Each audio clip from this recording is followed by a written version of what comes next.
मैंने अपने वीडियो में सिर्फ दो ही बातें कही थी। मैंने पहली बात ये रखी थी कि गोधरा हत्याकांड में कभी पवार साहब का नाम नहीं आया।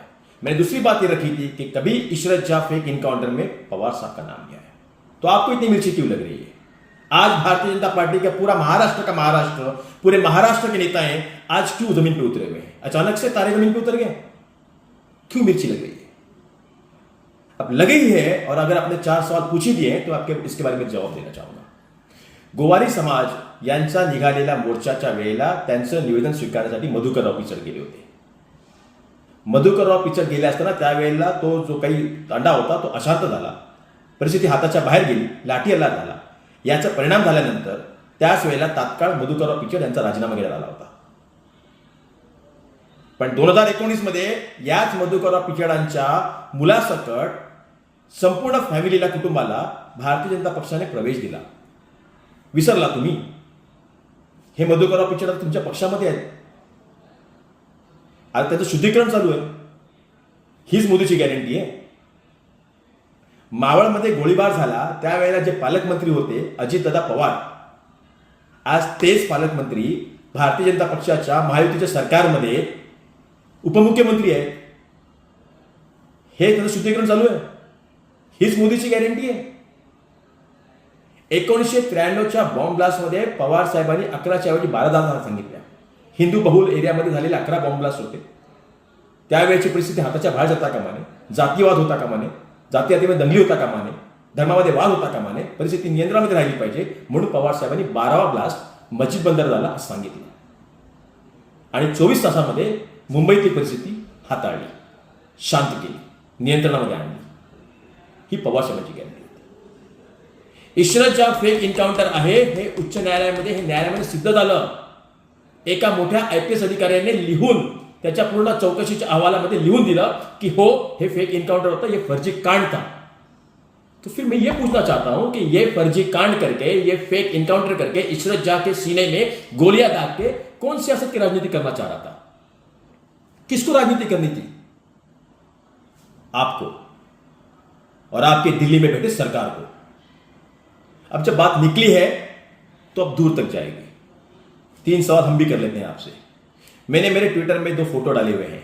भारतीय जनता पार्टी के दिल्ली के नेता अमित शाह जी, आप इसका जवाब दीजिएगा, क्योंकि आपके महाराष्ट्र में बैठे टेडी बियर जो है ना, वो तो इनका जवाब दे नहीं पाएंगे. आपसे पूछता हूं मैं अमित जी, 2 फोटो मैंने रखे हैं. पहले फोटो में एक बूढ़ा इंसान बैंक के लाइन में खड़ा हुआ है. ये मैंने नहीं, एक बड़ी कंपनी, बड़ी मीडिया कंपनी ने इसके बारे में कहा हुआ है. उन्होंने बताया हुआ है कि यह बूढ़ा इंसान अपनी पेंशन लेने के लिए बैंक के लाइन में खड़ा था और आखिरकार पेंशन लेने के लिए बैंक के लाइन में खड़े रहते इसने अपना दम तोड़ दिया, अपनी जान गंवा दी.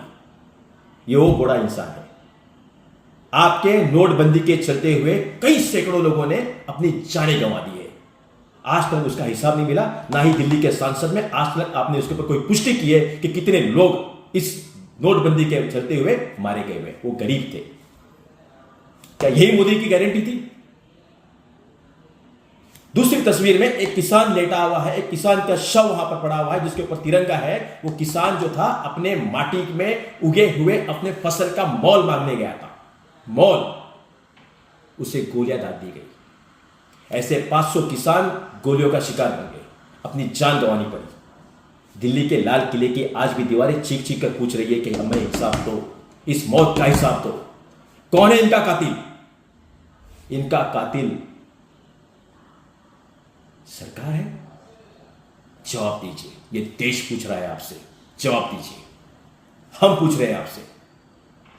और बावजूद इसके कि जब देश के सरहदों पर कई जवान अपनी जान गंवा रहे हैं, उनके बेवाएं आज भी रो रही है, उनके बेवारस मां और बूढ़े बाप आज भी रो रहे हैं कि अपने जवानों को उन्होंने खो दिया है.